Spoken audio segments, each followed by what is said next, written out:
ಮಾಡಿದಂಬಗಳ ಸಂಸ್ತುತಿಗಳು ಮಾಡಿದಂಬಗಳ ಸಂಸ್ತುತಿಗಳು ಪಿರಿದುಕೊಂಡಾಡಿದಂ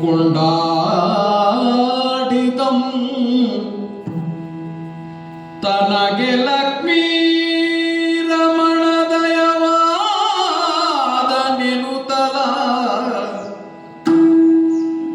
ಲಕ್ಷ್ಮೀ ರಮಣ ದಯವಾದ ನೆನುತಲ ವಿದುರನಂದು ಪಾಡಿಯೋ ಗುಣಗಣವ ಬೇಕಾದ ವರಗಳ ಪಾಡಿದಂ ಗುಣಗಣವ ಬೇಕಾದ ವರಗಳಂ ಬೇಡಿದಂ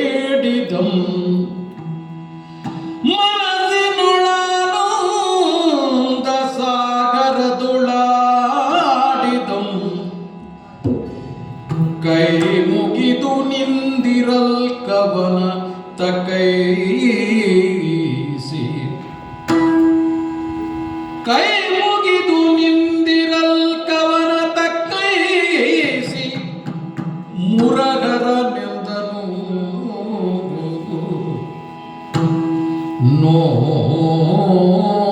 ನೋಡಿದನು ಕಳ್ತನಿಯ ಚಿನ್ಮಯನ ಮೂರ್ತಿಯೋ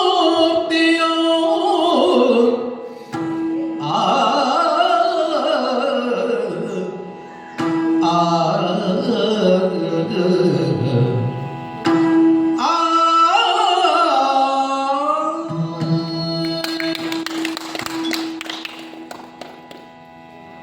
ಇವತ್ತು ಈ ಹಸ್ತಿನಾಪುರದಲ್ಲಿ ಮಹಾಯುದ್ಧದ ಕಾರ್ಮೋಡ ತುಂಬಿಕೊಂಡಿದೆ. ನೀವೆಲ್ಲ ನೋಡ್ತಾ ಇದ್ದೀರ. ಯಾಕೆ ಈ ಪರಿಸ್ಥಿತಿ ಯಾಕೆ ಬಂತು ಇವತ್ತು? ಇಷ್ಟೊಂದು ಹಿರಿಯರು ಸೇರಿರುವಂತಹ ಈ ಜಾಗ, ಚಕ್ರಪತಿಯಾದಂತಹ ಧೃತರಾಷ್ಟ್ರ ಅಂಧರಿರಬಹುದು, ಆದರೆ ಕಣ್ಣು ಕಾಣುವವರಿದ್ದಾರಲ್ಲ, ಅವರು ಹೇಳ್ಬೋದಲ್ಲ ಇಷ್ಟೆಲ್ಲ ಆಗೋ ಪರಿಸ್ಥಿತಿ ಬರ್ತಾ ಇತ್ತು ಇವತ್ತು, ಇಲ್ಲ ಅಂಥವರಲ್ಲಿ ಒಬ್ಬ ಇವನು ವಿದುರ. ನೀತಿ ಹೇಳುವವ ಅಂತ ಇವನು, ಉಳಿದವರಿಗೆ ಆಗೋದಿಲ್ಲ. ಯಾಕೆ? ನೀತಿ ಹೇಳುವವರು ಆಗೋದಿಲ್ಲ. ಈ ತ್ರೇತಾಯುಗದಲ್ಲಿ ದಶಕಂಠ ಸೀತೆಯ ಅಪಹರಣ ಮಾಡಬೇಕು ಅಂತ ಅವನ ಮಾವ ಮಾರೀಚರಲ್ಲಿ ಹೋದಂತೆ. ಆಗ ಮಾವ ಮಾರೀಚ ಹೇಳಿದಂತೆ, ಸುಲಭಾಹ ಪುರುಷಾರಾಜನ್ ಸತತಂ ಪ್ರಿಯವಾದಿನಃ ಅಪ್ರಿಯಸ್ಯ ಚ ಪಥ್ಯಸ್ಯ ವಕ್ತಾ ಶ್ರೋತಾ ಚ ದುರ್ಲಭಃ. ಅಂದರೆ ಸವಿ ಮಾತನ್ನು ಹೇಳುವರು ಬೇಕಷ್ಟು ಜನ, ಆದರೆ ಅದು ಕಹಿ ಮಾತು ಇರಲಿ, ಆದರೆ ಅದರಿಂದ ಒಳ್ಳೆಯದಾಗ್ತದೆ. ಸರಿಯಾದ ಮಾತು, ಸತ್ಯವಾದ ಮಾತು, ಇದನ್ನು ಹೇಳುವವರು ಬಹಳ ಕಡಿಮೆ. ಹೇಳುವವರು ಮಾತ್ರ ಅಲ್ಲ, ಕೇಳುವವರು ಕಡಿಮೆ ಅಂತ. ವಕ್ತ ಶ್ರೋತ ಇಬ್ಬರೂ ಕಡಿಮೆ ಅಂತ. ಇದು ಅವರು ಹೇಳಿದ ಮಾತು. ಅದೇ ಪರಿಸ್ಥಿತಿ ಇಲ್ಲಿ ನೋಡಿ, ಹಸ್ತಿನಾಪುರದಲ್ಲಿ ದ್ವಾಪರ ಯುಗದಲ್ಲಿ ಏನಾದರೂ ಬದಲಾವಣೆ ಬಂದಿದೆಯಾ? ಇಲ್ವಲ್ಲ. ಯಾರಾದರೂ ನನ್ನ ಮಾತು ಕೇಳಿದ್ರ? ಇದೇ ಎಲ್ಲ ಮನೆಯಲ್ಲೂ ಇದೇ ಕತೆ ನೋಡಿ. ಈ ಅಮ್ಮ ಮಕ್ಕಳು ಹೇಳಿದಾಗ ಕೇಳಿ ಅವರಿಗೆ ಏನು ಸಿಹಿ ತಿಂಡಿಗಳು ಬೇಕು ಕೊಡ್ತಾಳೆ. ಆದ್ದರಿಂದ ಅಮ್ಮನಲ್ಲಿ ಸ್ವಲ್ಪ ಪ್ರೀತಿ ಜಾಸ್ತಿ ಮಕ್ಕಳಿಗೆ. ಅದೇ ಅಪ್ಪ ಸ್ವಲ್ಪ ಜೋರು ಮಾಡ್ತಾನೆ, ಸ್ವಲ್ಪ ನೀತಿ ಹೇಳ್ತಾನೆ, ಅದಕ್ಕೆ ಅಪ್ಪ ಅಂದರೆ ಸ್ವಲ್ಪ ಭಯ, ಸ್ವಲ್ಪ ದೂರ. ಹಾಗೆ ಈ ಪರಿಸ್ಥಿತಿ ವಿದುರನ ಜೊತೆಗೆ ಆಗಿದೆ. ಹೀಗೆ ಇರಬೇಕಿದ್ರೆ ಈ ಕಾರ್ಮೋಡ ಹೋಗಬೇಕು ಅಂತಾದ್ರೆ ಏನಾಗಬೇಕು? ಸೂರ್ಯ ಬರಬೇಕು.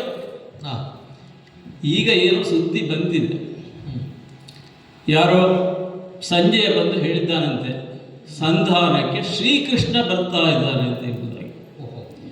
ಈ ಕಾರ್ಮೋಡ ಹೋಗಬೇಕಿದ್ರೆ ಆ ಶ್ರೀಕೃಷ್ಣನೇ ಸರಿಯಾದ ಸೂರ್ಯ. ಆದರೆ ಶ್ರೀಕೃಷ್ಣ ಬರೇ ಬಂದರೆ ಆಗ್ತದೆ? ಇಲ್ಲಿ ಶ್ರೀಕೃಷ್ಣ ಸಂಧಾನದಿಂದ ಏನು ಉಪಯೋಗ? ಇಲ್ಲಿ ಸಂಧಾನ ಅಲ್ಲ, ಇಲ್ಲಿ ಶ್ರೀಕೃಷ್ಣನ ಅನುಸಂಧಾನ ಆಗಬೇಕು. ಯಾಕೆ? ಎಲ್ಲರ ಮನದಲ್ಲಿ ಹೃದಯಾಂತರಾಳದಲ್ಲಿ ಹುಡುಕಿದರೆ ಇದ್ದಾನೆ ಆ ಭಗವಂತ ಅಲ್ವಾ?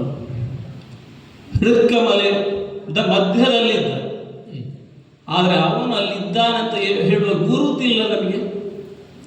ಹೊರಗಿನವರ ಪರಿಚಯ ಇದೆ, ಒಳಗಿನವರ ಪರಿಚಯ ನಮಗಿಲ್ಲ. ಹಾಗಿರ್ಬೇಕಿದ್ರೆ ಎಲ್ಲರೂ ಆ ಭಗವಂತ ಪರಮಾತ್ಮ ಶ್ರೀಕೃಷ್ಣ ಅವನನ್ನು ಅನುಸಂಧಾನ ಮಾಡಿದರು ಇವತ್ತು ಅಂತ ಹೇಳಿದರೆ ಈ ಯುದ್ಧದ ಪರಿಸ್ಥಿತಿ ಬರಲಿಕ್ಕಿಲ್ಲ. ಆದ್ದರಿಂದ ಕೃಷ್ಣ ಬಂದು ಇಲ್ಲಿ ಕೃಷ್ಣ ಅನುಸಂಧಾನ ಆಯಿತು ಅಂತಾದರೆ ಈ ಯುದ್ಧ ಖಂಡಿತವಾಗಿ ತಪ್ಪಿತು. ಆದರೆ ಅದು ನಡೀತದೋ ಕಾದು ನೋಡಬೇಕು. ಯಾವುದೋ ಚಕ್ರದ ಶಬ್ದ ಕೇಳ್ತಾ ಇದೆಯಲ್ಲ, ರಥದ ಚಕ್ರಗಳು ಈ ಕಡೆ ಶಬ್ದ ಕೇಳ್ತಾ ಉಂಟು. ಯಾರು ಯಾರು ಬಂದರು ಅಂತ ನೋಡಿದರೆ ನೋಡಲ್ಲಿ ನಮ್ಮ ಅಂಗಳದಲ್ಲಿ ಯಾರು? ನಮ್ಮ ಇಷ್ಟ ದೈವ ಪರಮಾತ್ಮ ಭಗವಂತ ಶ್ರೀಕೃಷ್ಣನೇ ಬಂದು ನಿಂತಿದ್ದಾರಲ್ಲ, ಅವರ ರಥವೇ ಬಂದಿದೆ, ಗರುಡ ಧ್ವಜ. ಇನ್ಯಾವ ರಥ ಇದು ಅಲ್ಲವೇ? ನೋಡಿದರೆ ಈ ಒಂದು ದೃಶ್ಯವನ್ನು ನೋಡಲಿಕ್ಕೆ ಅಲ್ಲವೇ ಪ್ರತಿಯೊಬ್ಬರ ಬದುಕಿರು. ಹಾಗಿರ್ಬೇಕಿದೆ ನೋಡುವುದು ಮಾತ್ರ ಅಲ್ಲ, ಅವನನ್ನು ಸ್ತುತಿಸಬೇಕು, ಹೊಗಳಬೇಕು ಅಷ್ಟೇ ಅಲ್ಲ. ಆಗ ಯಾರೋ ಹೇಳಿದ್ರು ತಾಳವ ಹಾಕಿದವ, ಅಲ್ಲಿಂದ ಬಂದು ಶಬ್ದ, ಹಾಗೆ ತಾಳ ಹಾಕಿ ನೃತ್ಯಿಸಬೇಕು ನಾವೇ. ಹಾಗಾಗಿ ಇದೆಲ್ಲ ಮಾಡುವಂತಹ ಒಂದು ಅವಕಾಶ ಬಂದೊದಗಿದೆ, ಇದನ್ನು ತಪ್ಪಿಸಿಕೊಳ್ಳಿಕ್ಕೆ ಸಾಧ್ಯ ಇಲ್ಲ. ಕೃಷ್ಣ, ಮುರಹರ, ಮಾಧವ, ಅಚ್ಯುತ, ನಮ್ಮ ಮನೆಗೆ ಬಂದಿದ್ದೀಯಲ್ಲ ನೀನು, ಏನು ಸಂತೋಷದ ವಿಷಯ ಇದು. ನಿನ್ನ ಚಿನ್ಮಯ ಮೂರ್ತಿಯನ್ನು ನೋಡಿ ಬೆರಗಾಗಿದ್ದೇನೆ. ಅದು ಏನು? ಹೊರಗಿನ ನಿನ್ನ ಅಲಂಕಾರ, ನಿನ್ನ ವೇಷಭೂಷಣಗಳಿರಲಿ, ನಿನ್ನ ಸೌಂದರ್ಯವಿರಲಿ, ಅದಕ್ಕೆ ಬೆರಗಾಗುವವರು ಎಲ್ಲರೂ ಇದ್ದಾರೆ. ಆ ಗೋಪಿಯರೇ ಬೆರಗಾಗಿದ್ದಾರೆ. ಆದರೆ ನಿನ್ನ ಒಳ ಅಂತರ್ಯದ ಸೌಂದರ್ಯ ಇದೆಯಲ್ಲ, ಆ ಪರಮಾತ್ಮನ ಸೌಂದರ್ಯ, ಅದು ಆ ಚಿನ್ಮಯವಾದ ಜ್ಞಾನ ಪ್ರಕಾಶನಾಗಿ ಎಲ್ಲರ ಹೃದಯದಲ್ಲಿ ನಿಂತಿದೆಯಲ್ಲ, ಅಂತಹ ಜ್ಞಾನಮಯನಾದಂತಹ ನಿನಗೆ ಶರಣಾಗಿದ್ದೇನೆ. ಅದಕ್ಕೆ ನೀನು ಇಲ್ಲಿ ಬಂದಿರಬೇಕು ಅಂತ ಕಾಣ್ತದೆ. ಯಾಕಂದರೆ ನಿನಗೆ ಶರಣಾದವನು ನಾನು, ಶ್ರೀಕೃಷ್ಣನೇ ಸರ್ವಸ್ವ ಎಂಬುದಾಗಿ ಒಪ್ಪಿಕೊಂಡವನು ನಾನು. ಆದ್ದರಿಂದ ಕೃಷ್ಣ ಕೃಷ್ಣ ನೋಡು, ನಿನ್ನನ್ನು ಸ್ತುತಿಸಿದ್ದೇನೆ, ನಲಿದಿದ್ದೇನೆ, ನಿನ್ನನ್ನು ಭಕ್ತಿಯಿಂದ ಬೇಡಿಕೊಂಡಿದ್ದೇನೆ. ದಯಮಾಡಿಸು ದಯಮಾಡಿಸು ಕೃಷ್ಣ, ದಯಮಾಡಿಸು. ಅಷ್ಟೇ ಅಲ್ಲ, ಏನು ವರ ಕೇಳುವುದು ಅಂತ ಹೇಳಿದರು. ಈಗ ವರ ಏನು ಕೇಳಿದ್ರು ನಿನ್ನಲ್ಲಿ? ನೀನೇ ನನಗೆ ಸಿಕ್ಕಿದ ಮೇಲೆ ಇನ್ನು ಕೇಳುವಂಥ ವರ ಅದು ಏನಿದೆ? ಕೃಷ್ಣ ದಯಮಾಡಿಸು, ನಮ್ಮ ಮನೆಗೆ ದಯಮಾಡಿಸು. ವಿದುರ, ಹಾ, ಏನಿದು? ನಿನ್ನ ಭಕ್ತಿಗೆ ಮೆಚ್ಚಿದೆನು,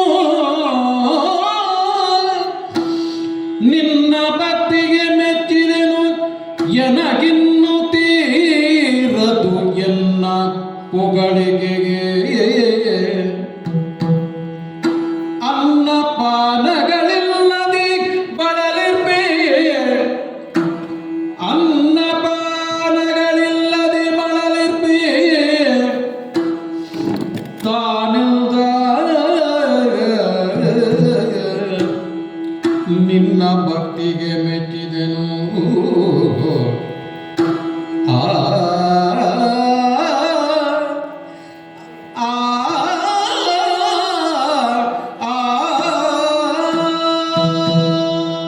ಏನು ಭಕ್ತಿಯ ನಿನ್ನದು?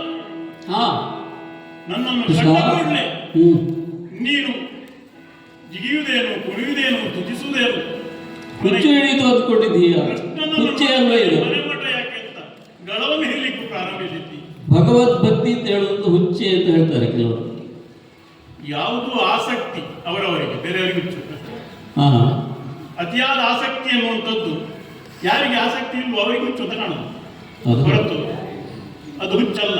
ಹಾ, ಇನ್ನೊಂದು ವಿಷಯ, ಯಾವುದು ಲೋಕ ಲಕ್ಷಣವೋ ಅದನ್ನು ಹುಚ್ಚು ಅಂತ ಹೇಳ್ತಾರೆ. ಹಾಗಾದ್ರೆ ಅಂತ ಭಕ್ತಿ ಲೋಕ ಲಕ್ಷಣವಲ್ಲ. ಹಾಗಾಗಿ ನಿನ್ನ ಭಕ್ತಿ ಅದು ಹುಚ್ಚು ಅಂತ ಅನಿಸುತ್ತದೆ, ಹೌದು. ಹೊರತು ಹುಚ್ಚಲ್ಲ ಅದು. ಹುಚ್ಚು ಅಂದರೆ ಏನು? ಮನಸ್ಸಿಗೂ ಬುದ್ಧಿಗೂ ಇರುವಂತಹ ನಂಟು ತಪ್ಪಿ ಹೋಗುವುದು ಹುಚ್ಚು. ಹ್ಮ್, ಎರಡು ಎರಕವಾಗಿದ್ರೆ ಅದು ಭಕ್ತಿ ಆಗ್ತದೆ. ಇಲ್ಲಿ ಎರಡು ಎರಕವಾಗಿದೆ ಎನ್ನುವುದರಿಂದ ಅದು ಭಕ್ತಿ ಹುಚ್ಚಲ್ಲ. ಹಾ, ಯಾ ಕೇಳು. ನಿನ್ನ ಭಕ್ತಿ ನನಗೆ ಮನಸ್ಸನ್ನು ತುಂಬಿತ್ತು, ಅದರ ಹೊಟ್ಟೆ ತುಂಬಿಸುವುದಿಲ್ಲವಲ್ಲ. ಓಹೋ, ಗೃಹಸ್ಥನಾಗಿ ನನ್ನ ಕರ್ತವ್ಯವನ್ನು ಮರೆತಿದ್ದೀವಿ ಅಂತ ನೀನು ಮತ್ತೆ ನನಗೆ ನೆನಪು ಮಾಡಿಸ್ತಾ ಇದ್ದೀಯ. ಮಂತ್ರಾಲಯದಿಂದ ಹೊರಟು ಹಲವು ದಿನಗಳಾಯ್ತು. ಹಾ, ಕಟ್ಟಿಕೊಂಡ ಮುತ್ತೆಯನ್ನು ಊಟ ಮಾಡಿದ್ದೆ ಹೊರತು ಹಾ, ಬೇರೆ ನಿಲ್ವಲ್ಲ. ಹಾ, ಹಾ. ಹಾಗಾಗಿ ಅನ್ನ ಪಾನಂಗಳಿಲ್ಲದೆ ಸೊರಗಿದ್ದೇನೆ. ಕ್ಷಮಿಸ್ಬೇಕು. ಅದಕ್ಕಾಗಿ ಹಾ, ಹಾ. ವಿದುರನಲ್ಲಿ ಬಂದಿದ್ದೇನೆ. ಓಹೋ, ನಿರೀಕ್ಷಿಸುವುದು ಧಾರ್ಮಿಕವಾದ ನೈತಿಕವಾದ ಸಂಪಾದನೆಯಿಂದ ಏನು ಕೊಡ್ತಾನೆ ಹಾ, ದೇವರು ಸ್ವೀಕರಿಸ್ತಾನೆ ಹಾ, ಹಾ. ಅಲ್ವಾ? ಹೌದು ಹೌದು. ಅದು ಎಲ್ಲಿದೆ? ಹಸ್ತಿನಾಪುರದಲ್ಲಿ ವಿದುರನಲ್ಲಿ ಮಾತ್ರ, ಓಹೋ. ಬಾಕಿ ಯಾರ ಮನೆಯಲ್ಲಿ ಇಲ್ಲ.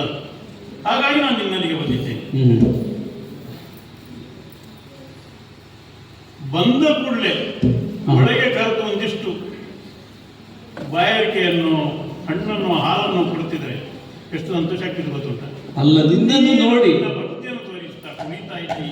ಅಲ್ಲ, ನಿನ್ನನ್ನು ನೋಡಿ ನಾವು ನಮ್ಮನ್ನೇ ಮರೆಯುವುದು, ನಿನ್ನನ್ನು ಮರೆಯುವುದರಲ್ಲಿ ತಪ್ಪಿಲ್ಲ ನೋಡು, ನಮ್ಮನ್ನೇ ಮರೆತಿದ್ದೇವೆ. ಹಾಗಿರ್ಬೇಕಿದ್ರೆ ಕೃಷ್ಣ, ಈಗ ನನ್ನ ಎಚ್ಚರವನ್ನು ನೀನು ನೆನಪಿಸಿದ್ದೀಯ. ಹಾಗಾಗಿ ಒಂದು ಕಾರಣ ಉಂಟು. ಹಾ, ಹಾ, ನೀನು ಧೃತರಾಷ್ಟ್ರನಿಗೆ ನೀತಿ ಹೇಳುವಪ್ಪ. ಹಾ, ಹಾ. ಅದು ಯಾವಾಗ ಹೇಳುದು? ಅಗತ್ಯ ಬಿದ್ದಾಗ ಅವನು ಮಾಡಲ. ಅಗತ್ಯ ಬಿದ್ದಾಗ ಹಾ, ನಿದ್ರೆಯಲ್ಲಿ ಉಂಟದು. ಇದು ನನಗೆ ನೀತಿಯ ಹೇಳು. ಹಾ, ಹಾ. ನಿದ್ರೆ ಬಾರದ್ರಲ್ಲಿ. ಹೌದೌದು. ಹಾಗಾಗಿ ಈ ನಿದ್ರೆ ಬಾರದವರಿಗೆ ನೀತಿ ಹೇಳಿ ಕೇಳಿ ನೀವು ಈ ರೀತಿ ಆಗಿದೆ. ಓಹೋ, ಹಾಗಾಗಿ ನಮ್ಮ ನಿದ್ರೆಯೂ ಹೋಯ್ತು ಅಂತ. ಅಷ್ಟೇ, ಮತ್ತೇನಿಲ್ಲ. ನೀತಿ ಅವರಿಗೆ ಹತ್ತುದಿಲ್ಲ, ಹಾ, ನಿಮಗೆ ನಿದ್ದೆ ಇಲ್ಲ. ಹಾ, ಹ್ಮ್. ನೀನು ನನಗೆ ಆತಿಥ್ಯವನ್ನು ಕೊಡಬೇಕು ಅಂತ ನಿನ್ನಲ್ಲಿ ಬಾಯಿ ಬಿಟ್ಟು ಕೇಳ್ತಾ ಇದ್ದೇನೆ. ಕೃಷ್ಣ ಬಾ, ಇದಕ್ಕಿಂತ ದೊಡ್ಡ ಸಂತೋಷ ನಮಗಿದೆಯೇ? ಇಂಥ ಸೌಭಾಗ್ಯ ಅಲ್ಲ. ಅವಾಗಲೇ ಹೇಳಿದ್ರು ಲಕ್ಷ್ಮೀ ರಮಣ ಬರ್ತಿದ್ದಾನೆ ಅಂತ. ಸೊ ಇಲ್ಲಿ ಈ ಕೃಷ್ಣ ಬಂದ್ರೆ ಜೊತೆಗೆ ಲಕ್ಷ್ಮಿಯೂ ಬರ್ತಾಳೆ, ನಾರಾಯಣ ಬಂದ್ರೆ ಲಕ್ಷ್ಮಿಯೂ ಬರ್ತಾಳೆ ಅಂತ ಹೇಳುವ ಭಾವ ಇರಬೇಕು.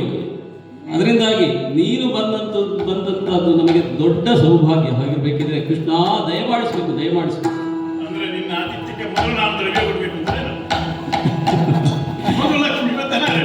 ಅಂದ್ರೆ ಅದು ನಾವು ಯೋಚಿಸುವಂತಹ ಒಂದು ಭಾವನೆ. ಅಂದ್ರೆ ಯಾವಾಗಲೂ ನಾರಾಯಣನ ಜೊತೆ ಲಕ್ಷ್ಮಿ ಇರ್ತಾಳೆ ಹೇಳುವಂತಹ ಒಂದು ಭಾವ ನಮ್ಮಲ್ಲಿ.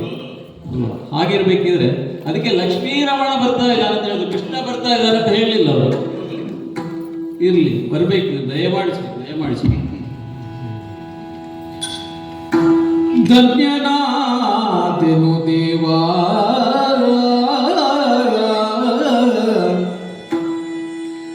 ಧನ್ಯನಾದೆನು ದೇವ, ಚಿತ್ತೈಸೆನ್ನು ತಲೆ ಕರೆದೊಯ್ದು ಭವನಕ್ಕೆ ಬಣ್ಣಿಸುವರಾರಚ್ಯುತನ ವರ ಮಹಿಮೆಗಳನಿಂದ.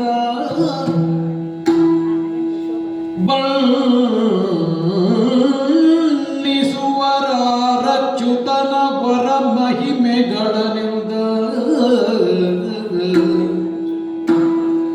ಮರುಳೆ ಪುರುಷೋತ್ತಮನ ಸುಪರ್ಣಿಗೆಯನೇ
ಲಗುಡೆ ಪುರುಷೋತ್ತಮನ ಸುಪರ್ಣಿಗೆ ಮೇಲಿಸಿ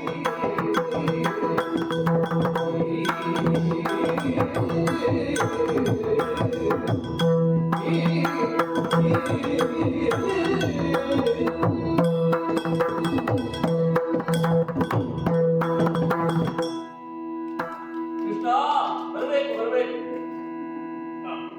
ನಮ್ಮ ಈ ಸಣ್ಣ ಗೃಹಕ್ಕೆ ನಿನ್ನ ಈ ಆಗಮನ ಇದಕ್ಕಿಂತ ದೊಡ್ಡ ವಿಷಯ ನಮಗೆ. ಧನ್ಯನಾದೆ ಧನ್ಯನಾದೆ ಕೃಷ್ಣ, ಧನ್ಯನಾದೆ. ಹಸ್ತಿನಾಪುರದ ಮಂತ್ರಿ ಇಷ್ಟು ಬಡವಾಗಿದ್ದಾರೆ ಅಂತ ಗೊತ್ತಿರಲಿಲ್ಲ. ಇಷ್ಟು ದೊಡ್ಡ ಅರಮನೆ ಕಟ್ಟಿದ್ದಾರೆ. ಇಲ್ಲ, ಮನೆ ದೊಡ್ಡದಾಗಿರ್ಬೋದು, ಆದರೆ ನಾವು ಸ್ವಲ್ಪ ವೈರಾಗ್ಯದ ಜೊತೆಗೆ ಇರುವುದರಿಂದ ಅದರಲ್ಲಿ ಎಷ್ಟು ಬೇಕೋ ಅಷ್ಟೇ ಇಟ್ಕೊಂಡಿದ್ದೇವೆ. ನಿಮ್ಮಂಥವ್ರು ಬಂದರೆ ಏನು ಕೊಡಬೇಕು ಅಷ್ಟೊಂದು ನಮ್ಮಲ್ಲಿ ಇಲ್ಲ. ನೀವೇನು ಸಾಮಾನ್ಯರಲ್ಲ, ಭಗವಂತ ಎಂಬುದಾಗಿ ನಾವು ಪೂಜಿಸುವಂತಹ ಮಹಾನ್ ವ್ಯಕ್ತಿ ನೀವು. ಆಗಿರ್ಬೇಕಿದ್ರೆ ನಿನಗೆ ಕೊಡುವುದಾಗಲಿ ಆಸನ ಏನು ಇರುವಂತಹ ಒಂದು 3 ಕಂಬ ಇರುವಂತಹ ಸಣ್ಣ ಆಸನ ಇದು. ಇದರ ಮೇಲೆ ಯಾರಾದ್ರೂ ಮಹಾಪುರುಷರು ಬಂದ್ರೆ ಕೂತ್ಕೊಳ್ಳಿಕ್ಕೆ ಇರಲಿ ಅಂತ ಮನೆಯಲ್ಲಿ. ಹಾಗಾಗಿ ಇದನ್ನೇ ನಿನಗೆ ಆಸನವಾಗಿ ಅರ್ಪಿಸ್ತಾ ಇದ್ದೇವೆ, ಸ್ವೀಕರಿಸಬೇಕು. ಇಲ್ಲಿ ಆಸೀನನಾಗಬೇಕು, ಆಸೀನನಾಗಬೇಕು. 3 ಕಾಲು ಇರುವುದಲ್ಲ ಅವರಿಗೆ. ಹೌದು, 4ನೇ ಕಾಲು 1ನೇ ಕಾಲಲ್ಲಿ ಇಟ್ಬೇಕಷ್ಟೇ. ಹೌದು, ಅದು ಮಾಡಿದ್ದಿಲ್ಲ ತ್ರಿವಿಕ್ರಮ ಅಲ್ವಾ? ಅಲ್ಲಿ 3 ಕಾಲು ಇಟ್ಟದ್ದು, ಆದ್ರೆ 4ನೇ ಕಾಲ ಈಗ ಇಡುವ. ಹೌದು, ಉಪನಿಷತ್ತುಗಳು ಹೇಳಿದ ಸತ್ಯ ಅದೇ. ಯಾರು ಭಗವಂತನು ಒಲಿಯುತ್ತಾನೆಯೋ ಅವನಿಗೆ ತಾನು ತನ್ನನ್ನು ತೆರೆದುಕೊಳ್ತಾನೆ. ಆದ್ರಿಂದ ಭಗವಂತ ತೆರೆದುಕೊಂಡಾಗ ನಿನಗೆ 4ನೇ ಕಾಲ ಸಿಗ್ತದೆ, ಮೋಕ್ಷ ಎನ್ನುವಂಥದ್ದು. ನೀನು ಜೀವನದಲ್ಲಿ ಸಾಧಿಸ್ತೇನು? ಧರ್ಮಾರ್ಥ ಕಾಮಗಳಲ್ಲಿ ಮಾತ್ರ. ಆಗ ಆ 3 ಕಾಲಿದ್ರಲ್ಲೂ ಈ ಭಗವಂತನು ಕುತ್ಕೊಳಿಸಿ 4ನೇ ಕಾಲ ನಾನೇ ಕೊಡ್ಬೇಕಾಯ್ತಲ್ಲ. ಮೋಕ್ಷವನ್ನು ಕೊಡುವಂಥದ್ದು. ಆದ್ರಿಂದ ಈ ನಮ್ಮ ಧರ್ಮಾರ್ಥ ಕಾಮಗಳು ಅದಕ್ಕೆ ಪೂರಕವಾಗಿರಲಿ ಎಂಬ ದೃಷ್ಟಿಯಿಂದ ಅಷ್ಟೇ ನಾವು ಇದನ್ನೆಲ್ಲ ಇಟ್ಟುಕೊಂಡು ಬಂದಿದ್ದೇವೆ. ಆದರೆ ಅದರ ಕೊನೆಯ ಪ್ರಸಾದ ನೀನಿಂದಲೇ ಆಗಬೇಕು. ಹಾಗಾಗಿ ಇದನ್ನು ನೀವು ಸ್ವೀಕರಿಸು. ಇದೇ ನಿನಗೆ ಕೊಡುವಂತಹ ಆಸನ. ಎಲ್ಲರ ಹೃದಯದಲ್ಲಿ ಆಸೀನನಾದವನು ನೀನು. ಆದ್ರಿಂದ ನಿನಗೆ ಕೊಡುವಂತಹ ಆಸನ ನಮ್ಮಲ್ಲಿ ಇಲ್ಲ. ಆದ್ರೆ ಇದನ್ನೇ ನಿನಗೆ ಆಸನ ಅಂತ ತಿಳ್ಕೊಳ್ಳಿ, ಕೂತ್ಕೊಳ್ಬೇಕು ಅಂತ ಹೇಳುವಂತಹ ಹಾಗೆ. ಹೌದು, ಸುಪ್ಪತ್ತಿಗೆ ಅಂತ ಹೇಳ್ತಾರೆ. ಹೌದು, ಒಳ್ಳೆ ಪತ್ತಿ ಹಾಕಿದ್ದಾರೆ. ಅದಿರಲಿ. ಆದ್ರೆ ಗೃಹಸ್ಥನಾಗಿ ನಾನು ಮಾಡಬೇಕಾದಂತಹ ಕಾರ್ಯವನ್ನು ನೆನಪಿಸಿ. ಎಲ್ಲಿ ನನ್ನ ಮಡದಿಯನ್ನೋ ಕರಿತೇನಂತೆ, ಬಾಯಿ ನೋಡಿ ಯಾರು ಬಂದಿದ್ದಾರೆ. ಇದಕ್ಕಿಂತ ದೊಡ್ಡ ಸೌಭಾಗ್ಯ ನಮಗಿದೆ. ನೋಡು, ಶ್ರೀರಮಣ ದಯವಾದ ನಮಗಿನ್ನಾರು ಲೋಕರು.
ಇವತ್ತು ನನ್ನ ಸಹಧರ್ಮಿಣಿಯಾಗಿ ಬಂದವರು. ನಮ್ಮಲ್ಲಿರುವಂತಹ ಈ ಸಾಮರಸ್ಯ ಬಾಂಧವ್ಯ ಎಲ್ಲರೂ ಕಲ್ತ್ಕೊಳ್ಳಬೇಕಾಗುತ್ತೆ. ಹಾಗಾಗಿ ವಿದುರನ ಮದುವೆಯಲ್ಲಿ ಆದಿತ್ಯಕ್ಕೆ ಕುಂತಿಯನ್ನು ಬಿಟ್ಟು ಹೋಗಿದ್ದಾನೆ ಈ ಶ್ರೀಕೃಷ್ಣ. ಯಾಕೆ? ನನ್ನ ಸಹಧರ್ಮಿಣಿ ಅಷ್ಟು ಒಳ್ಳೆಯವಳು ಅಂತ ಲೆಕ್ಕ. ನಾನು ಅಷ್ಟು ಒಳ್ಳೆಯವಳು ಅಂತ ಹೇಳಲಿಕ್ಕಿದ್ದು ನನ್ನ ಸಹಧರ್ಮಿಣಿ ಇನ್ನು ಒಳ್ಳೆಯವಳು ಅಂತ. ಹಾಗಾಗಿ ಸಹಧರ್ಮಿಣಿ ನೋಡಲಿ ಬಂದವನು ಯಾರು? ಶ್ರೀಕೃಷ್ಣ ಪರಮಾತ್ಮ, ನಮ್ಮ ಪರದೈವ. ಅವನು ಬರೇ ದೈವ ಅಲ್ಲ, ಪರದೈವ. ಮೋಕ್ಷವನ್ನು ಕೊಡಲಿಕ್ಕೆ ಯಾರಿಗೆ ಶಕ್ತಿ ಇದೆಯೋ ಅವನೇ ಪರದೈವ. ಆದ್ರಿಂದ ಈ ಪರಮಾತ್ಮ ಅಂತ ಹೇಳುವ ಶಬ್ದವನ್ನು ನಾವು ಕೃಷ್ಣನನ್ನು ಬಿಟ್ಟು ಬೇರೆ ಯಾವ ಅವತಾರಕ್ಕೂ ಉಪಯೋಗ ಮಾಡಿದ ಹಾಗೆ ಇಲ್ಲ. ಆದ್ರಿಂದ ಶ್ರೀಕೃಷ್ಣ ಪರಮಾತ್ಮ ನಮ್ಮ ಮನೆಗೆ ಬಂದಿದ್ದಾನೆ ಹೇಳಿದ್ರೆ ಅವನಿಗೆ ಆತಿಥ್ಯ ಮಾಡುವಂತಹ ಒಂದು ಸೌಭಾಗ್ಯ, ಇದಕ್ಕಿಂತ ದೊಡ್ಡ ವಿಷಯ ಏನಾದರೂ ಇದೆಯೇ? ಇದು ಒಂದು ಸೌಭಾಗ್ಯ ಅಲ್ಲವೇ? ಭಾಗ್ಯದ ಲಕ್ಷ್ಮಿ ಬಾರಮ್ಮ ಅಂತ ಹೇಳ್ತಾರೆ. ಆದ್ರೆ ಆ ಭಾಗ್ಯದ ಲಕ್ಷ್ಮಿ ಬರಬೇಕಿದ್ರೆ ಜೊತೆಗೆ ಈ ಶ್ರೀಕೃಷ್ಣ ಬರ್ತಾನೆ, ಈ ನಾರಾಯಣ ಬರ್ತಾನೆ ಅಂತ ಹೇಳುವ ಒಂದು ದೃಷ್ಟಿಯನ್ನು ಇಟ್ಟುಕೊಂಡು ನಾವು ಲಕ್ಷ್ಮಿಯನ್ನು ಕರೀತೇವೆ. ಯಾಕಂದ್ರೆ ಮೋಕ್ಷವೂ ಬೇಕು ಅದರ ಜೊತೆಗೆ, ಆ ಭಾಗ್ಯ ಲಕ್ಷ್ಮಿಯ ಜೊತೆಗೆ. ಹಾಗಾಗಿ ಶ್ರೀಕೃಷ್ಣ ಬಂದಿದ್ದಾನಲ್ಲ, ನಮ್ಮಿಂದ ಏನು ಆತಿಥ್ಯ ಮಾಡ್ಲಿಕ್ಕುಂಟು ಮಾಡೋಣ ಮಾಡೋಣ ನೋಡು ನನ್ನ ಸೌಭಾಗ್ಯ. ಸ್ವರ್ಣ ಕುಂಭದುಳೈದೆ ಕ್ಷೀರವ ಚಿನ್ಮಯಂಗೆ ಸಮಾಧಿಸಲು.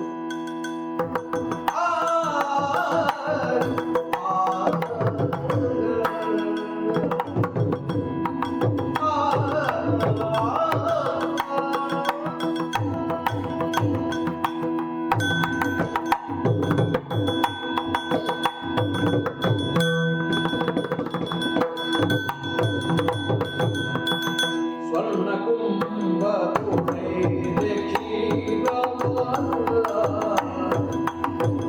ಚಿನ್ಮಯಂಗೆ ಸಮಾಧಿಸಲು. ಕಾರುಣ್ಯವಾರಿಧಿ ಸೇವಿಸಿದ ಪರಿಪೂರ್ಣ.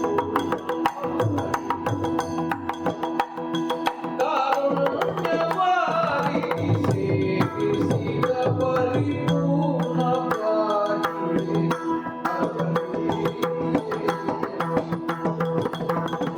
ಅಂದನು ಸ್ವರ್ಣ ಕುಂಭದುಳೈದೆ ಕ್ಷೀರವ.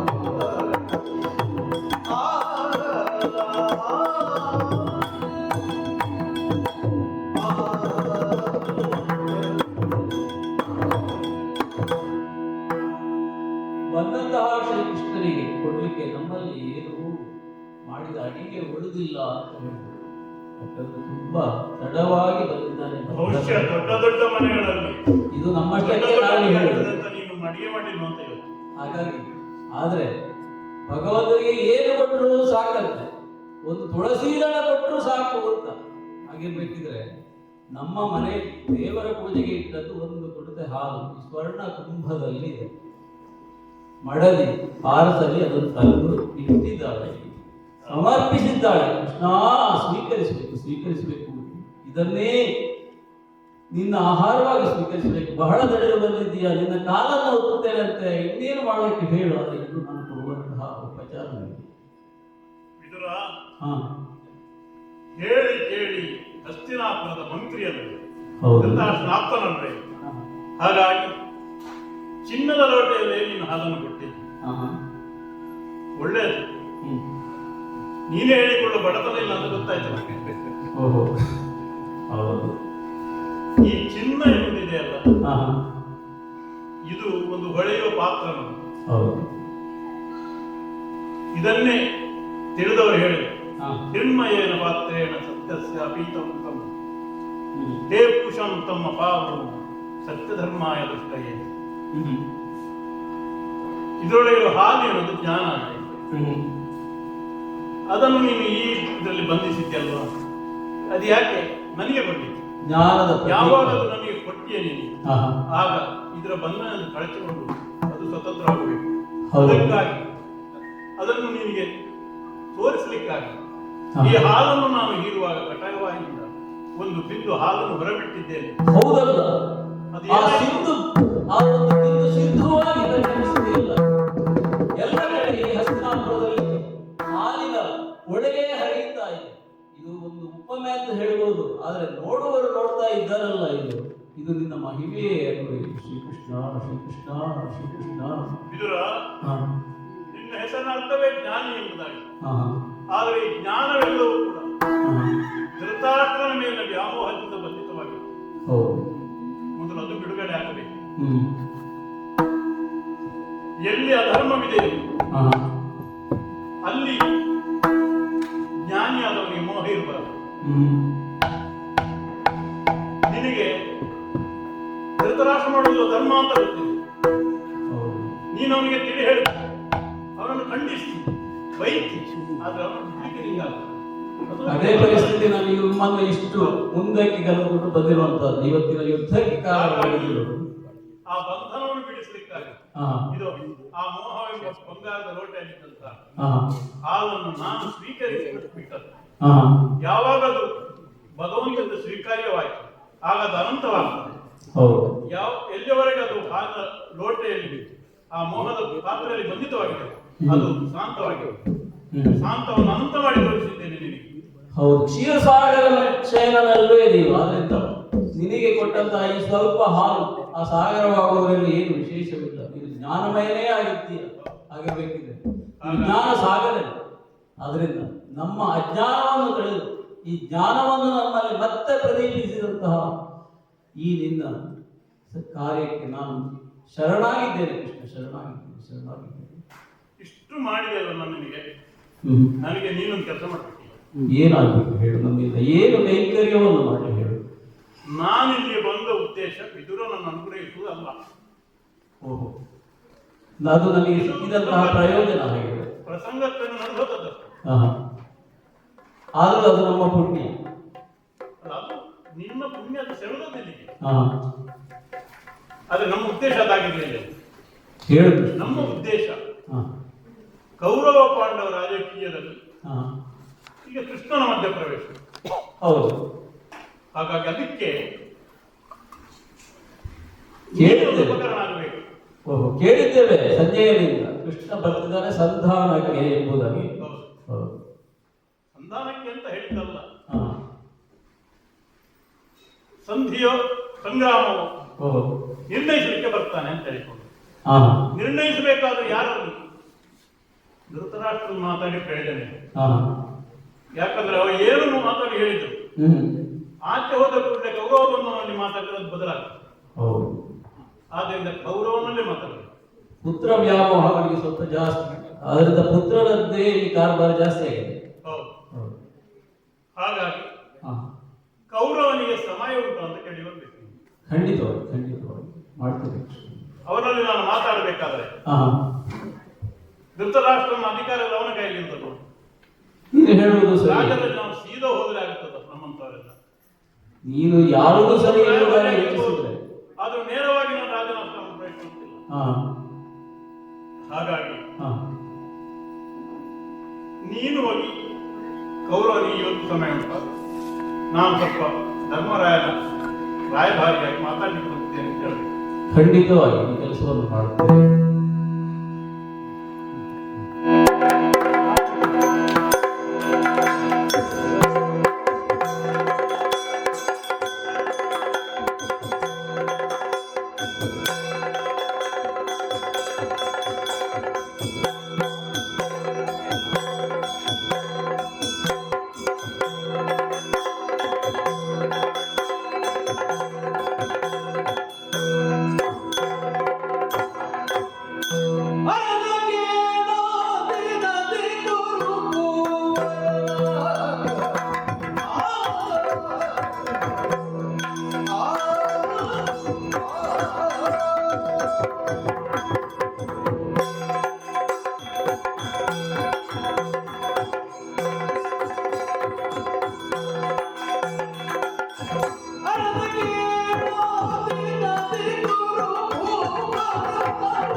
ಬಾಲ್ಯದಲ್ಲಿ ಅದುವಿಹಿಗಳನ್ನು ಹಿಡಿದಂತ ನನ್ನ ಭಾವನೆಗಳು ಅದನ್ನು ಈಡೇರಿಸಿಕೊಳ್ಳುವುದಕ್ಕೆ ಈ ಎಲ್ಲ ವ್ಯವಸ್ಥೆ ಇರಬಹುದು.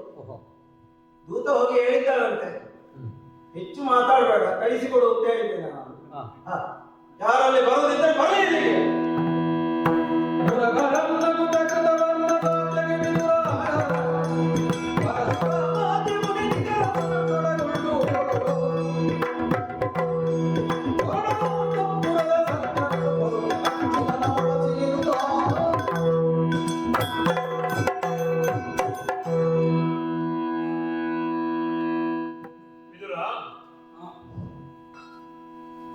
ಹೇಳು. ಭೂಪಾಲರಿಂದ ಅಪ್ಪಣೆ ಬಂತು, ಅವರಿಗೆ ಸಮಯ ಉಂಟಲ್ಲ. ಹೌದು, ಹೇಳಿ ಕಳಿಸಿದ್ರು. ನಾನು ಹೋಗಿ ಕೇಳಿ ಬಂದೆ. ಹೇಳಿದ್ರು ಇವತ್ತಾಗೋದಿಲ್ಲ, ನಾಳೆ ಬರ್ಬೋದು ಅಂತ ಹೇಳಿದ್ರು. ಇವತ್ತು ಹೌದು ನಿರೂಪ ಅಲ್ಲ, ಅದು ಸ್ವಲ್ಪ ಅವ್ರದ್ದು ತೋರಿಸ್ಬೇಕಲ್ಲ ಅವರು. ಹಾಗೆ ತೋರಿಸಿದ್ದಾರೆ ಅಂತ ಹಾ ಬಿಡು. ಇವತ್ತು ಈಗ ಅವರಿಗೆ ಸಮಯ ಆಗುವಾಗ ಹೋಗದಿದ್ರೆ ಮತ್ತೆ ನಮಗೆ ಸಮಯ ಆಗಲಿಲ್ಲ, ನಿಮ್ಮಂತ ತಡ ಆಯ್ತು ಅಂತ ಹೇಳಿ ಹೌದು ಬರುವಲ್ಲ. ಹೋಗು ಬೇಗ ಹೋಗುವ. ಎಲ್ಲ ಋಷಿಜನರೆಲ್ಲ ಸೇರಿಸಿದ್ದೇನೆ, ಒಟ್ಟಿಗೆ ಹೋಗುದು. ನಾವು ಹೋಗುದು ಅಂದ್ರೆ ನಮ್ಮೊಟ್ಟಿಗೆ ಬಂದವಷ್ಟು ಜನ ಇದ್ದಾರೆ. ಪರಶುರಾಮ ಆದಿ ಮುನಿಗಳು ಎಲ್ಲರನ್ನೂ ಸೇರಿಕೊಂಡು ಪುರಾಣ ಸ್ಥಾನಕ್ಕೆ ಹೋಗುವ. ಹೇಗಿದೆ ವ್ಯವಸ್ಥೆ ಎಲ್ಲ? ಯಾವತ್ತೂ ನಾನು ನೋಡಿದ ಹಾಗಿಲ್ಲಲ್ಲ ಇದು. ಕೃಷ್ಣ ಬರ್ತಾನೆ ಅಂತ ಗೊತ್ತಾದಾಗ ಕೌರವ ಹೇಳಿದರು, ಧೃತರಾಷ್ಟ್ರ ಹೇಳಿದರು, ಬೇಕಾದಂತಹ ಒಳ್ಳೊಳ್ಳೆಯ ಮುತ್ರತ್ನಾದಿಗಳನ್ನು ತೆಗೆದು ಕೃಷ್ಣನಿಗೆ ಕಾಣಿ ಕೊಡ್ಲಿಕ್ಕೆ ಹೇಳಿ ಅಂತ ಹೇಳಿ. ಆಗ ಹೇಳಿದಂತೆ ತೆಗೆಸುವಷ್ಟು ನೀಯಲ್ಲಿರುವ ಹರಿಗೆ ಹರಿ ಹಗೆಗಣ ನಮಗೆ ಅಂತಹ ಕೌರವ ಹಾಗೆ ತಿಳಿದವರು ಇಷ್ಟೆಲ್ಲ ಅಲಂಕಾರ ಮಾಡಿದ್ದಾನೆ ಆಸ್ಥಾನವನ್ನು. ಯಾಕೆ ಇರ್ಬೋದು ಅಂತ ನಾನು ಬಹಳ ಆಶ್ಚರ್ಯಪಟ್ಟಿದ್ದೇನೆ. ಯಾಕಂದ್ರೆ ಇದು ಯಾವತ್ತಿನ ಸಭೆ ಅಲ್ಲ, ಇದು 4 ದಿನ ನೋಡಿದವರು ಇದು. ಆದ್ರೆ ಇವತ್ತು ಬೇರೆ ರೀತಿ ಕಾಣ್ತಾ ಉಂಟು. ಅಲ್ಲಿ ಯಾವ ದತ್ತಗಿಯರು, ಈ ಕಡೆ 10 ರತ್ನಗಳು, ಯಾವತ್ತಿನ ರೀತಿ ಇಲ್ವಲ್ಲ. ಶ್ರೀಮಂತಿಕೆಯನ್ನು ನೋಡಿ ಹಾ ಕೃಷ್ಣ ಬೆರಗೋಡೆದು ಹೋಗಲಿ. ಓಹೋ, ಅಂದ್ರೆ ಏನರ್ಥ ಇದೆ? ಓಡಿ ಹೋಗ್ಲಿದ್ರ ಅಲ್ಲ, ಹಾ ಬೆರಗಿನಲ್ಲಿ ಮಾತು ಬಾರದೆ ಹೋದ್ರೆ ಓಹೋ, ಇದು ಗೌರವನ ಉದ್ದೇಶ. ಅಂದ್ರೆ ಅವನಿಗೆ ಲೌಕಿಕ ಅಷ್ಟೇ ಗೊತ್ತಿರೋದು. ಪಾರಮಾರ್ಥ ಅಂದ್ರೆ ಏನು ಅಂತ ಹೇಳುವಂತದ್ದು ಈ ದುರ್ಯೋಧನಿಗೆ ಅದರ ಗಂಧ ಗಾಳಿ ಯಾಕಂದ್ರೆ ಸಾಗರದ ಮಧ್ಯದಲ್ಲಿ ಪಟ್ಟಣವನ್ನು ಕಟ್ಟಿದವರು ನಾವು. ಹೌದು, ಆದ್ರಿಂದ ಯಾವ ಯಾವ ರೀತಿಯಲ್ಲಿ ಏನೇನು ಇರ್ತದೆ ನಮ್ಗೆ ಗೊತ್ತಿಲ್ಲ, ಯಾರ್ಯಾರಲ್ಲಿ ಎಷ್ಟಿದೆ ಅಂತ ನಮ್ಗೆ ಗೊತ್ತಿಲ್ಲ. ಇಂದ್ರಪ್ರಸ್ಥ ಕಟ್ಟುವಾಗ ಇವರು ಹೇಗೆ ಕೊಟ್ಟಿದ್ದಾರೆ? ಏನೂ ಇಲ್ಲ, ನಿನ್ನ ದಯೆಯಿಂದ ಅಷ್ಟೊಂದು ಮಾಯಾನಗರಿಯಾಗಿ ನಿರ್ಮಾಣ ಪಟ್ಟಿತ್ತು. ಅದನ್ನು ಅಸೂಯೆ ಪಡುವ ರೀತಿ ಜಾಗವನ್ನು ತೋರಿಸಿ ಅಲ್ಲಿ ನಿಮ್ಮ ನಗರ ಕಟ್ಟಿಕೊಳ್ಳಿ ಅಂತ ಹೇಳಿ ಕಾಂಡವನ್ನು ದಹನ ಮಾಡಿ ಅಲ್ಲಿ ನಾವು ಆ ನಗರವನ್ನು ಕಟ್ಟಬೇಕಾಗಿದೆ. ಹಾಗಾಗಿ ಇಂತಹ ನಮಗೆ ಈ ಗೌರವ ತನ್ನ ಶ್ರೀಮಂತಿಗೆ ತೋರಿಸುವ ಬೆರಗೋಡಿಸ್ತೇನೆ ಅಂತ ಹೇಳಿದ್ರೆ ಅವರ ಮೂರ್ಖತನಕ್ಕೆ ಅವರು ನಗಬೇಕಲ್ಲದೆ ಇನ್ನೇನಾದ್ರು ಹಾಸ್ಯಾಸ್ಪದವಲ್ಲೇ. ಹಾಗಾಗಿ ಇಲ್ಲಿ ನೋಡುತ್ತಾ ನೋಡುತ್ತಾ ನಾವು ಮುಂದುವರಿಯೋಣ. ಅದು ನಾವು ಸಭೆಯನ್ನು ಪ್ರವೇಶಿಸುತ್ತಿದ್ದಂತೆ ಹಿರಿಯರಾದಂತಹ ಭೀಷ್ಮರು, ದ್ರೋಣರು ಮೊದಲಾದವರೆಲ್ಲ ಬಂದು ನಮಸ್ಕರಿಸಿ ನಮ್ಮನ್ನು ಉಪಚರಿಸಿ ಕರೆದುಕೊಂಡು ಹೋಗ್ತಾ ಇದ್ದಾರೆ. ಆದರೆ ಕೌರವ ಮಾತ್ರ ತನ್ನ ಭೂತದ ಆಸನವನ್ನು ಬಿಟ್ಟಿಲ್ಲ, ಅಲ್ಲೇ ಗಟ್ಟಿಯಾಗಿ ಕೂತ ಹಾಗೆ. ಬಹುಶಃ ಅವನಿಗೊಂದು ಹೆದರಿಕೆ ಇರಬಹುದು, ಎತ್ತಿರ ಇನ್ಯಾರು ಬಂದು ಕೂತ್ಕೊಂಡ್ರೆ. ಓಹೋ, ಅದು ಇವತ್ತಿನ ರಾಜಕೀಯವೇ ಆ ರೀತಿಯಾಗಿ ಬಿಟ್ಟಿದೆ. ಹಾಗಾಗಿ ಅದು ಕೂಡ ಮೇಲೆ ಆಕಾಶ ನೋಡ್ತಾ ಕೂತಿದ್ದಾನೆ. ಬರ್ಲಿಕ್ಕೆ ಹೇಳಿದ್ದು ಕೃಷ್ಣ ಬರ್ಲಿ ಮಾತಾಡ್ಲಿಕ್ಕಿದ್ರೆ ಬಂದಾಗ ಇವ ಆಕಾಶ ನೋಡು. ಅಹಂಕಾರದ ಮಟ್ಟ ಅಷ್ಟಿದೆ ಕಂಡು ಬರ್ತಾರೆ.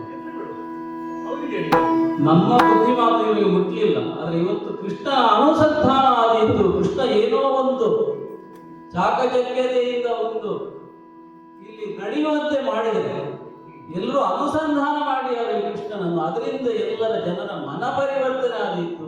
ಅದರಿಂದ ಇಲ್ಲಿ ಶಾಂತಿಯ ಒಂದು ನೀನು ಸೂಚನೆ ಇರ್ಬೋದು ಅಂತ ನಿಮ್ಮ ಹೇಳುವ. ಯೋಗ್ಯತೆ ಅನುಗುಣವಾಗಿದ್ದೀರ. ಹಾ. ನೀನು ಅನುಸಂಧಾನವನ್ನು ಮಾಡುವ, ಹಾ. ಆದರೆ ಅವರು ಅನುಸಂಧಾನವನ್ನು ಮಾಡುವ. ಅದು ಸರಿ. ಹಾಗಿರುವಾಗ ಆದ್ರೆ ಅದನ್ನು ನೀನು ಬದಲಾಯಿಸಬಹುದು ಅಂತ ಹೇಳುವಂಥದ್ದು ನಮ್ಮ ಒಂದು ಆಶಾ ಕೇಳೋದು. ಎಲ್ಲವನ್ನೂ ನಾನು ಬದಲಾಯಿಸುವುದಾದ್ರೆ ಈ ಲೋಕದಲ್ಲಿ ಏನು ಕೇಳು, ಎಲ್ಲವೂ ನಿಮ್ಮ ಇಚ್ಛೆಯ ಪ್ರಕಾರ ಇರುತ್ತೆ. ಅಂದ್ರೆ ಅವರವರ ಇಚ್ಛೆಗೆ ಅನುಸಾರವಾಗಿ ನಡೆಯುವುದು ಈ ಜೀವನಕ್ಕೂ ಒಂದು ಸ್ವಾತಂತ್ರ್ಯ ಇದೆ. ಸ್ವಾತಂತ್ರ್ಯ. ಅದು ಮಿತಿಯಂತೂ ಅನ್ನೋದು ಮಾತ್ರ ಇದೆ, ಹಾ. ಅಮಿತವಾದಂತ ಭಗವಂತ. ಹಾ. ಹೌದು. ಹಾಗಿರುವಾಗ ಆ ಸ್ವಾತಂತ್ರ್ಯ ಉಪಯೋಗಿಸಿಕೊಳ್ಳಬೇಕಾದ ಪ್ರತಿ ಜೀವನಿಗೂ ಕರ್ತವ್ಯ. ಹೌದು. ಅದಕ್ಕಾಗಿ ಹಾ. ಕೌರವನಿಗೆ ಒಂದು ಸ್ವಾತಂತ್ರ್ಯ ಇದೆ, ಹಾ. ಅದನ್ನು ಹೇಗೆ ಉಪಯೋಗಿಸ್ತಾನೆ ಅನ್ನೋದು ನಾವು ನೋಡ್ತಿದ್ದೇವೆ. ಅದನ್ನು ನಾನು ಎದುರು ಹೇಳ್ತಿದ್ದೇನೆ. ಹೌದು. ಅಂದ್ರೆ ಒಬ್ಬ ಮನುಷ್ಯನಿಗೆ ಪರಿವರ್ತನೆ ಆಗಬೇಕು ಅಂತ ಕಂಡ್ರೆ ಆಗ ನೀನು ನಿನ್ನ ಜ್ಞಾನ ಪ್ರಕಾಶವನ್ನು ಚೆಲ್ಲಿ ಆ ಹೃದಯಾಂತರಾಳದಲ್ಲಿ ಅವರಿಗೆ ಬೇಕಾದಂತಹ ಸೂಚನೆಯನ್ನು ಕೊಡ್ತೀಯ. ಆದರೆ ಆ ಪರಿವರ್ತನೆ ಇಚ್ಛೆ ಇಲ್ಲದೆ ಹೋದರೆ ಏನು ನಡೀತಾ ಇದೆ ಅಂತ ಇವತ್ತು ನೋಡ್ತಾ ಇದ್ದೇವೆ ಈ ಹಸ್ತಿನಾಪುರದಲ್ಲಿ. ಅದರಿಂದ ಕೃಷ್ಣ ಎಲ್ಲವನ್ನೂ ನಿನಗೆ ಬಿಟ್ಟಿದ್ದೇನೆ, ನೀನು ಏನು ಮಾಡ್ತೀಯ ಮಾಡು. ಆಗಲಿ, ನಾವು ಬಂದದ್ದೇನು ಧರ್ಮರಾಯನ ಸಂದೇಶವನ್ನು ತೆಗೆದುಕೊಂಡು ಬಂದದ್ದು. ಹೌದು. ಹಾಗಾಗಿ ನನಗೆ ನಿರ್ವಾಹ ಇಲ್ಲವರಲ್ಲಿ ಮಾತಾಡದೆ, ಹೌದಲ್ಲ? ಹಾ. ಹಾಗಾಗಿ ನಾನೇ ಮಾತಾಡಿಸ್ತೇನೆ ಅವನನ್ನು. ಖಂಡಿತವಾಗಿ. ಅರಸ, ಅರಸ ಮುನಿತಿಗೆ ಕೇಳಿ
ಅರಸ, ನಿನ್ನನ್ನು ನೋಡಿದರೆ ಇವತ್ತು ಹೊಸ ಅರ್ಥ ನನಗೆ ಕಾಣುವಂತಕ್ಕಂಥದ್ದು. ರಸ ಹೀನವಾದದ್ದು ಆ ರಸ. ನಿನ್ನ ಮುಖ ನೋಡಿದರೆ ನನಗೆ ಹಾಗೆ ಕಾಣುತ್ತದೆ. ಯಾಕೆ ಹೀಗೆ? ನನ್ನ ಮುಖವನ್ನು ನೋಡುವುದಿಲ್ಲ. ನೀನೇ ಬರಲಿ ಕೃಷ್ಣ ಸಭೆಗೆ ಅಂತ ಹೇಳಿ ಬಂದವನು ನಾನು. ಬಂದವನಲ್ಲಿ ವ್ಯವಹರಿಸಬೇಕಾದ ನಿನ್ನ ಧರ್ಮವಾಗಿತ್ತು, ನೀನು ಅದನ್ನು ಮಾಡ್ತಾ ಇಲ್ಲ. ನಾನೇ ಮಾತಾಡಿಸಿದರೂ ನೀನು ಮಾತಾಡುವುದಿಲ್ಲ. ಒಮ್ಮೊಮ್ಮೆ ಮೇಲೆ ನೋಡು, ಒಮ್ಮೊಮ್ಮೆ ಉತ್ತರೀಯದಿಂದ ಮುಖವನ್ನು ಮುಚ್ಚಿಕೊಳ್ಳು. ಏನು ನಾಚಿಕೆ ಆಗ್ತದೆ ನಾನು ಮಾತಾಡಲಿಕ್ಕೆ? ಹೆಣ್ಣುಗಳು ನಾಚಿಕೊಳ್ಳುವುದು ಸಹಜ, ಅದು ಅವರಿಗೆ ಭೂಷಣವು ಹೌದು. ಆದರೆ ನಿನ್ನಂತಹ ಗಂಡು ಅರಸು ಈ ರೀತಿ ಉತ್ತರಿಯದ್ದು ಮುಖಮ ಹೊರೆ ಮಾಡಿಕೊಂಡು ಕುಳಿತುಕೊಳ್ಳುವುದಲ್ಲದೆ ಇದಕ್ಕೇನರ್ಥ? ತಂದೆಯ ಅಧಿಕಾರವನ್ನು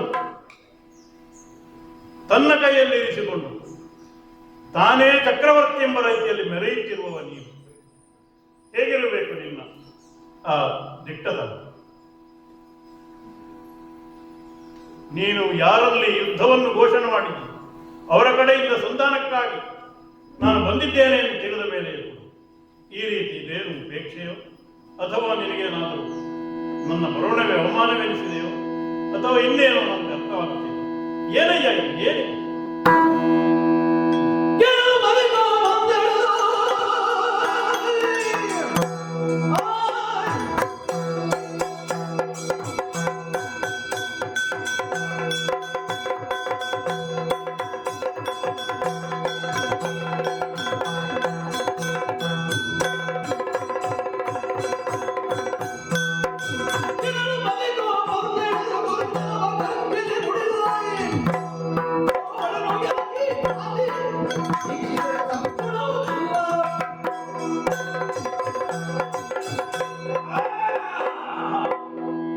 ಗೊತ್ತಾಗುವುದಿಲ್ಲ ಅಂತ ಅರ್ಥೈಸಿಕೊಂಡಿದ್ದೀಯ ನೀನು? ಹ್ಮ್? ಮುಖ ಮುಚ್ಚಿದ್ದು ಯಾಕೆ? ಯಾಕೆ? ಮೇಲೆ ನೋಡಿದ್ದು ಯಾಕೆ? ನಿನಗೆ ಮುಖ ಉಂಟಾ ಅಂತ ಪ್ರಶ್ನೆ ಇದೆ. ಅದನ್ನು ನನ್ನ ಮುಖ ನೋಡಿದ್ರೆ ಗೊತ್ತಾಗ್ತಿತ್ತು. ಅಲ್ಲ, ನಿನಗೆ ಒಂದು ಮುಖ ಇಲ್ಲ. ನಿನಗೆ ಹಲವರು ಹೇಳ್ತಾರೆ ಬಹುಮುಖ ಅಂತ ಹೇಳ್ತಾರೆ. ಅದು ಹಾಗೆ. ಬಹುಮುಖವೋ ಬಹುಮುಖ ನನಗೆ ಗೊತ್ತಾಗ್ತಾ ಇಲ್ಲ. ಮೇಲೆ ನನ್ನ ಮುಖ ಉಂಟು ಅಂತ ನೋಡಿದ್ದ ಹಾಗಾದ್ರೆ? ಹೌದು, ನಿನ್ನ ಮುಖ ಎಲ್ಲಿ ಉಂಟು ಅಂತ? ಉತ್ತರದೊಳಗೆ ನನ್ನ ಮುಖ ಉಂಟು ಅಂತ ನೋಡಿದ್ದ. ಏನಯ್ಯ? ಮುಖವೇ ಇಲ್ಲದ ನೀನು ನನ್ನ ರೀತಿ ಹೇಳ್ತಾ ಇದ್ದೆ ಮುಖ. ಮತ್ತೆ ನಾನು ನೀನು ಸಾಕ್ಷಾತ್ ನೀನೇ ಎದುರು ಬಂದಾಗ ಮತ್ತೆಂತ ಮಾಡೋದು? ಮುಖ ಮುಚ್ಚಿಕೊಳ್ಳದೆ ಮೇಲೆ ನೋಡದೆ ನಿನ್ನ ಮುಖ ನೋಡಿದರೆ ಯಾರಿಗಾದ್ರೂ ಅಣ್ಣನೇ ಸಿಕ್ಕಬಹುದಾ? ಓ ಹಾಗೆ. ಹಾಗೆ ಹಾ. ಮತ್ತೆ ಅಲ್ಲ, ನಾನು ನಿನ್ನೆ ಬಿಟ್ಟದ್ದೇ ಉಂಟಲ್ಲ. ಅಲ್ಲ, ನಿನ್ನೆ ಬಂದದ್ದು ಎಂತ? ನೀನು ಬಂದದ್ದು ಯಾವಾಗ? ನೀನು ನಿನ್ನೆ ನಾನು ಹೇಳಿ ಕಳಿಸಿದ್ದೇನೆ ಬಿದಿರಿನಲ್ಲಿ. ನಿನ್ನೆ ಹೇಳಿ ಕಳಿಸಿದ್ದ ಹೌದು. ಹೌದು. ಬಂದದ್ದು ಎಲ್ಲಿಗೆ? ಸ್ಥಳ ಯಾವುದು? ಸ್ಥಳ ಯಾವುದು? ಹಸ್ತಿನಾಪುರಕ್ಕೆ. ಅದು ಕಾಲ ಯಾವುದು? ಈ ಪ್ರದೇಶ ಯಾವುದು? ಅಲ್ಲಿ ಕುಳಿತ ಜನ ಯಾವುದು ಅಂತ ಅರ್ಥ ಆಗುದಿಲ್ಲ ನಿನಗೆ? ಓಹೋ, ಹಾಗೆಲ್ಲ ಉಂಟು. ಮತ್ತೆ ಹಾಗೆಲ್ಲ ಉಂಟು. ಹಾ. ರಾಜನೀತಿ ಅದು ಹೇಳಬೇಕು ಅಂತ ಉಂಟು, ಅರ್ಥ ಆಗುದಿಲ್ವಾ? ಹ್ಮ್. ನೀನು ಕಳಿಸಲ್ಪಟ್ಟು ಬಂದವನು ಅಲ್ಲ, ನೀನಾಗಿ ಬಂದವನು? ಮೊನ್ನೆ ಹೇಳಿದ್ದಾನಲ್ಲ ಸಂಜಯ. ಹೇಳಿದ್ದಾನೆ ಅವನು. ಈಗ ನಿನ್ನ ವರ್ತನೆಗಳಲ್ಲಿ ನನಗೆ ಬರುವ ಪ್ರಶ್ನೆಗಳದು. ಹಾಗಾಗಿ ಬಂದವ ಸೀರೆ ಇಲ್ಲಿಗೆ ಬರಬೇಕಿತ್ತಲ್ಲ. ಯಾಕೆ? ನೀ ಬಂದು ಹೋದದ್ದು ಎಲ್ಲಿಗೆ? ನೀನು ನಾವು ಎಷ್ಟು ತಯಾರು ಮಾಡಿದ್ದೇವೆ. ಹೌದಾ?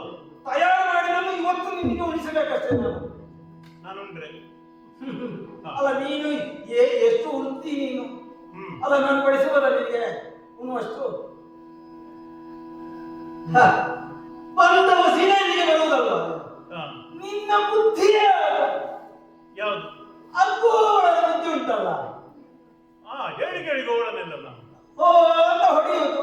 ಹೋದಲ್ಲಿ ನೀನು ಹೋಗುವುದು ಅಲ್ವಾ? ನಿನ್ನದಂತ ನಿರ್ಣಯ ಒಂದು ಉಂಟಾ? ಹಾ. ಹಾಗಂತ ಹೇಳಿದ್ರೆ ನಿನ್ನಲ್ಲಿ ಬಹಳ ಉಂಟು. ನಿನ್ನಲ್ಲಿ ಒಂದು ಪ್ರವಚನವೇ ಉಂಟು. ಹಾ. ಹೀಗೆ ಆಗಬೇಕು ಅಂತ ಜಗ ನಿಯಾಮಕ ಅಂತ ಎಲ್ಲ ಹೇಳಿಕೊಟ್ಟಿದ್ದೇನೆ. ಹೌದಾ? ಹೇಳುವುದು ಏನೋ ಮಾಡುವುದು ಮತ್ತೊಂದು. ನೀನು ಎಲ್ಲ ನಿನ್ನ ಹಳತೆಯಲ್ಲೇ ಇರುವುದು ಅಂತ ತಿಳ್ಕೊಂಡಿದ್ದೆ. ಬಂದು ಇಲ್ಲಿಗೆ ಬರದೆ, ಕೌರವಾಸ್ಥಾನಕ್ಕೆ ಬರದೆ ಹೇಳಿ ಕಳಿಸಿದ್ದು ನಾನು ಸಂಧಾನಕ್ಕೆ ಅಂತ ಬಂದವನಾದ್ರೆ ನೀನು ಆ ದೌತ್ಯದ ನಿಯಮಾನುಸಾರ ನಿನಗೆ ಇಲ್ಲಿಗೆ ಬರಬೇಕಿತ್ತು. ನೀನು ಯಾರ್ಯಾರ ಮನೆಗೆ ಹೋಗಿಯಲ್ಲ ನೀನು, ಅದಕ್ಕೆ ಪ್ರಶ್ನೆ ಬಂದದ್ದು ನಾನು. ನಿನಗೆ ಮುಖ ಉಂಟ ನಿನಗೆ ಅಂತ. ಗೋವಳನ ಮನೆಗೆ ಹೋಗಿದೆ ಬುದ್ಧಿ ನಿನಗೆ. ಅದಕ್ಕೆ ಹೇಳಿ ನಾನು ಅಪ್ಪ ಇದು ಮಾತದ್ದು. ಇನ್ನು ಮುಖ ನೋಡಬಾರ್ದು ನಾನು. ಹೌದಾ? ಅದಕ್ಕೆ ಹೇಳಿದ್ದೆ ನಾನು. ನಮ್ಮ ಅರಮನೆ ಊಟ ಮಾಡೋ ಯೋಗ್ಯತೆ ಉಂಟ ನಿನಗೆ? ಅದು ಬಿಡು.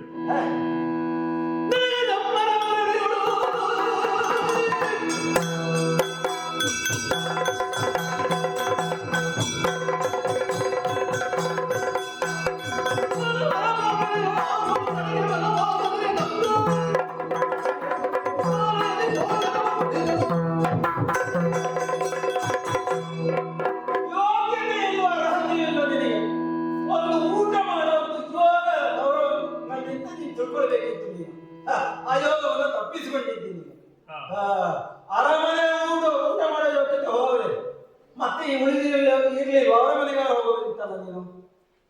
ಅವು ಹೋಗಿದ್ದೆ ನೀನು? ನಾನು ಎಷ್ಟು ಮನೆಗೆ ಹೋಗ್ಬೋದು ಹೋದ್ರೆ? ಅಲ್ಲ, ನೀನು ಎಷ್ಟು ಮನೆಗೂ ಹೋಗ್ಬೋದು. ನೀನು ನಿನ್ನದು ಪಾಡಿ ಹೋಗುವವರು ಇದ್ದಾರಲ್ಲ. ನನ್ನಲ್ಲಿಗೆ ಬರಲಿಲ್ಲ ಅಂತ ನೀನು ಹೇಳ್ತೀನಿ. ಅವರು ಭೀಷ್ಮಾಚಾರ್ಯರು ಹೇಳ್ತಾರೆ ನನ್ನಲ್ಲಿಗೆ ಬರಲಿಲ್ಲ ಅಂತ. ಹೌದು. ಇವರು ದ್ರೋಣಾಚಾರ್ಯರು ಹೇಳ್ತಾರೆ ನನ್ನಲ್ಲಿಗೆ ಬರಲಿಲ್ಲ ಅಂತ. ಹೌದು. ಎಷ್ಟು ಮನೆಗೆ ಹೋಗ್ಬೋದು? ನೀನು ಹಿಂದೆ ಇದ್ದಂತೆ ಮುಂದೆ ಇದ್ದಂತೆ ಎಲ್ಲರ ಮನೆಗೆ ಹೋಗ್ಬೋದಲ್ಲ. ಅದು ಹೋಗಬಹುದು. ಅದು ಹೋಗ್ಬೇಕು. ಮುಂದೆ ಆಯ್ತು, ನಿಮಗೆ ಈ ಚಕ್ರಯುತ ಬೇಡ ಅಂತ ಕಾರದ ವ್ಯವಸ್ಥೆ ಮಾಡ್ಬೋದಿತ್ತು ನಿನಗೆ. ಅದು ನಿಮ್ಗೆ ಉಂಟಲ್ಲ ಯಾವಾಗಲೂ ಕ್ಷತ್ರಿಯರಿಗೆ. ಅಲ್ಲ, ನಮ್ಮ ಆಡಳಿತವೇ ಹಾಗೆ ಅಂತ. ಎಲ್ಲ ಮನೆಯಲ್ಲಿ ಊಟ ಒಬ್ಬ ಬರುತ್ತಿದ್ರೆ ಹೋಗಿ ನೀನು ಊಟ ಮಾಡಿದ್ದಲ್ಲಿ ಆ ತೊತ್ತಿನ ಮನೆಯಲ್ಲಲ್ವಾ ನೀನು? ಅದಕ್ಕೆ ಈ ಪ್ರಶ್ನೆ ನಾನು. ಅವನಿಗೆ ಒಂದು ಹಿಂದೆ ಉಂಟು ಮುಂದೆ ಉಂಟಾ? ನೀನೊಬ್ಬ ಗೋವಳ, ನಿನಗೇನು ಅಂತ ಇಲ್ಲ, ಅವನಿಗೆ ಮೊದಲೇ ಇಲ್ಲ. ಈ ಇಬ್ಬರು ಒಳ್ಳೆ ನೀವು ಸಮಗಾರಲ್ಲ. ಆಯ್ತಾ? ಸಮಗಾರ ಒಂದು ಅರ್ಹತೆಯಲ್ಲಿ ಸಮಾನತೆ ಉಂಟು. ನೀವು ಅದಕ್ಕೆ ಅವನಲ್ಲಿ ನೀವು ಮಿತ್ರತ್ವವನ್ನು ವಹಿಸುವಾಗ ಗೊತ್ತಾಯ್ತು ನೀನು, ಇದೇ ನಿನ್ನ ನಾಟಕ ಅಂತಲ್ಲ. ಓಹೋ, ಅವನಲ್ಲಿ ಹೋದೆ ನೀನು, ಗೊತ್ತಿನ ಮನೆಯಲ್ಲಿ ಊಟಕ್ಕೆ ಹೋದೆ, ಅಷ್ಟೇ ಹೇಳಿ ನಿಲ್ಲಿಸಬಹುದು ನಾನು. ನನಗೆ ನನ್ನನ್ನೇ ಮೇಲೆ ನೋಡಿ ಉಗಿದಾಗ ಆಗ್ತದೆ. ಅಯ್ಯೋ, ಕುಲದ ಬಗ್ಗೆ ಪ್ರಶ್ನಿಸಿದ್ರೆ ನಾನು ಕುಲವಿಹೀನ ಬೇರೆ ಅಲ್ವಾ? ಇದೆಲ್ಲ ಬಿಟ್ಟು ನೀನು ಹೋಗಿದ್ದೀನಿ. ಇದು ಗೋವಳ ಬುದ್ಧಿ, ಸಣ್ಣತನ. ಈ ಆಸ್ಥಾನದ ಅಂದ್ರೆ ಈ ಸ್ಥಳದ ಕಾಲದ ಒಂದು ನಿಯಮದ ಅಡಿಯಲ್ಲಿ ನೀನು ಬರಬೇಕಾದವ, ಅದನ್ನೆಲ್ಲ ನಿನಗೆ ಇಚ್ಛಾನುಸಾರವಾಗಿ ನೀನು ನಡೆಯುವುದಂತಾಗಿ ಆದರೆ ನಿನಗೆ ನಾನು ಬೇರೆ ಏನು ತೋರಿಸಬೇಕು? ನನ್ನ ಮುಖ ತೋರಿಸುವುದು ಸಾಧ್ಯ ಇಲ್ಲ ಎನ್ನುವುದಕ್ಕಾಗಿ ನಾನು ಆ ರೀತಿ ವರ್ತಿಸಿದ್ದು. ಹಾಗಾಗಿ ಹೋಗಿ ಹೋಗಿ ಅವನಲ್ಲಿ ಊಟ ಮಾಡಿದೆ ನೀನು. ನೀನು ಜಗತ್ತು ಸಮಾನ ನಿನ್ನ ಮಂತ್ರಿ ಅದೇ, ಅವನಲ್ಲಿ ಊಟಕ್ಕೆ ಹೋಗುವ ಯೋಗ್ಯತೆ ನಿನಗೆ ಉಂಟಾ? ಅವನಿಗೆ ಊಟ ಹಾಕುವ ಅರ್ಹತೆ ಉಂಟು ಅವನಿಗೆ? ಏನಿಲ್ಲ, ಗೊತ್ತಿಲ್ಲ ಅವನು. ನಿನ್ನ ಮಂತ್ರಿಗೆ ನನಗೆ ಊಟಕ್ಕೆ ಯೋಗ್ಯತೆ ನಿನಗುಂಟ?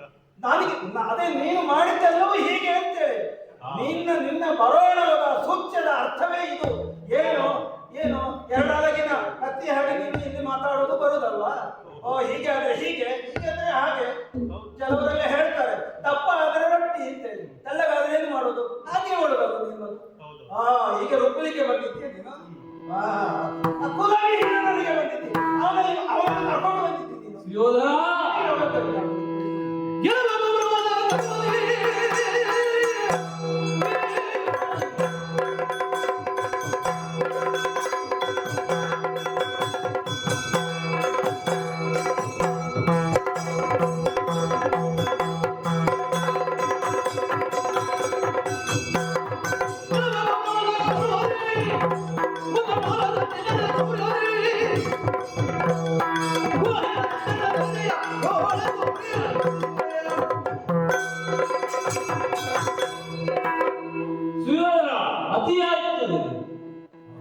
ನಿನ್ನ ಮದ ಎಷ್ಟು ಎಂಬುದು ನನಗೆ ಗೊತ್ತು.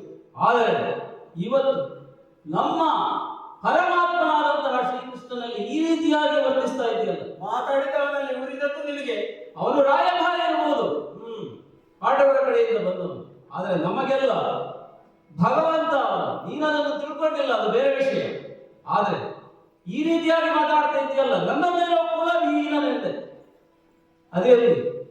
ಆದರೆ ನನ್ನ ಇಷ್ಟ ದೈವನಾದಂತಹ ಶ್ರೀಕೃಷ್ಣನನ್ನು ಗೋವಳನೆಂದು ನಿಂದಿಸಿದೆಯಲ್ಲ. ಗೋವಳನೆನ್ನುವ ಹೌದು, ಆದರೆ ನೀನು ಹೇಳಿದ ರೀತಿ ಗೋವಳನೆಂದು ಅವನನ್ನು ಪೂಜಿಸುವವರಿದ್ದಾರೆ. ಅದನ್ನು ಬಿಟ್ಟು ನೀನು ಅದನ್ನು ಹೀನಾಯವಾಗಿ ನಿಂದಿಸ್ತಾ ಇದ್ದೀಯಲ್ಲ, ಇದು ನಿನಗೆ ಸರಿಯೇ ಸುಯೋಧನ?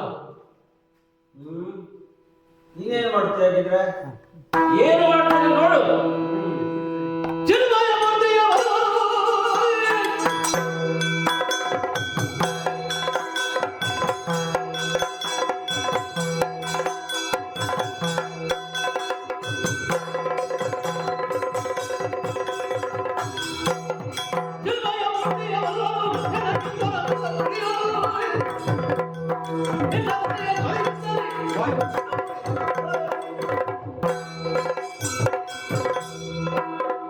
ನನ್ನ ಕುಲ ಯಾವುದು ಎಂಬುದೆಲ್ಲ ನಿಮಗೆ ತಿಳಿದ ವಿಷಯ.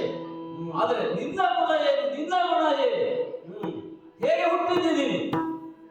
ಸಹಜವಾಗಿ ಹುಟ್ಟಿದವನಲ್ಲ ನೀನು. ಆ ಪ್ರಧಾನ ಶಿಶುವಾಗಿ ನಿನ್ನನ್ನು ಆ ಕುಂಭದಲ್ಲಿ 100 ತುಂಡಾದಂತಹ ಭ್ರೂಣವನ್ನು ಕುಂಭದಲ್ಲಿ ಹಾಕಿ ವೇದವ್ಯಾಸನು ಮಂತ್ರಿಸಿ ಹುಟ್ಟಿಸಿದಂತಹ ಒಬ್ಬ ಪುತ್ರ ನೀನು ಆಗಿರ್ಬೇಕಿದ್ರೆ ನೀನೇನು ಸಹಜವಾಗಿ ಹುಟ್ಟಿದವ. ನಿನ್ನ ಕುಲ ಯಾವುದು ಅಂತ ಕೇಳಿದ್ರೆ ಯಾರಿಗೂ ಗೊತ್ತಿರಲಿಕ್ಕಿಲ್ಲ. ಅದರಿಂದ ಅದೇನೇ ಇರಲಿ.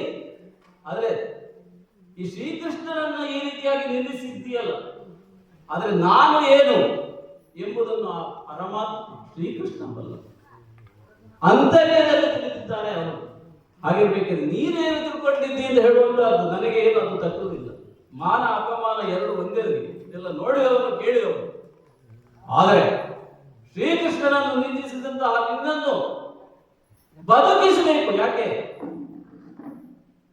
ನನಗೆ ಬೇಕಾದಂತಹ ಧೃತರಾಷ್ಟ್ರನ ಮಗ, ನಮ್ಮ ಸಂಬಂಧದವನು ಎಂಬ ದೃಷ್ಟಿಯಿಂದ ನಿನ್ನನ್ನು ಬದುಕಿಸಬೇಕು ಅಂತ ಈ ಒಂದು ಬಿಲ್ಲನ್ನು ಬಿತ್ತಿದ್ದೇನೆ ನೋಡು. ಯಾಕೆ? ಅವತ್ತು ದ್ಯೂತ ನಡೆದಾಗ ನೀನು ಏನೇನೋ ಮಾಡಿದೆಯಲ್ಲ ಈ ಆಸ್ಥಾನದಲ್ಲಿ, ಈ ಆಸ್ಥಾನದ ಒಂದು ಗೌರವವನ್ನೇ ಅಳಿಸಿ ಬಿಟ್ಟಿದ್ದೀಯ. ಹಾಗಿರ್ಬೇಕಿದ್ರೆ ಭೀಮ ಪ್ರತಿಜ್ಞೆ ಮಾಡಿದ, ಏನು ನಿನ್ನ ತೊಡೆಯನ್ನೇ ಮುರಿದು ಕೊಲ್ತೇನೆ ಎಂಬುದಾಗಿ. ಆ ಸಮಯದಲ್ಲಿ ಏನೇ ಆಗಲಿ ನಮ್ಮ ಕುಟುಂಬದವನು ಇವನು, ಇವನ ಜೀವವನ್ನು ಉಳಿಸಬೇಕು ಎಂಬುದಾಗಿ ಈ ಬಿಲ್ಲನ್ನು ತೆಗೆದಿಟ್ಟಿದ್ದೇನೆ ನೋಡು. ಈಗ ಇದಕ್ಕೆ ಉಪಯೋಗ ಇಲ್ಲ. ಯಾಕೆ? ಕೃಷ್ಣನನ್ನು ನಿಂದಿಸಿದ ನಿನ್ನನ್ನು ಉಳಿಸುವ ಅಗತ್ಯ ನನಗೆ ಕಾಣ್ತಾ ಇಲ್ಲ. ಮುರಿದಿದೆ ನೋಡು ಈ ಬಿಲ್ಲನ್ನು. ಒಳ್ಳೆಯದಾಯಿತು. ವಿದುರ ಬಿಲ್ಲನ್ನು ಮುರಿದಿದ್ದಾನೆ.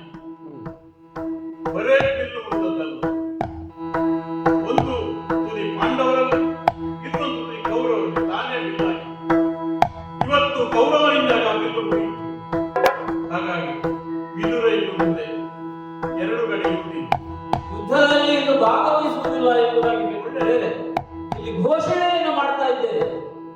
ಈ ಸಭೆಯನ್ನು ಬಿಟ್ಟು ಹೋಗ್ತಾ ಇದ್ದೇನೆ.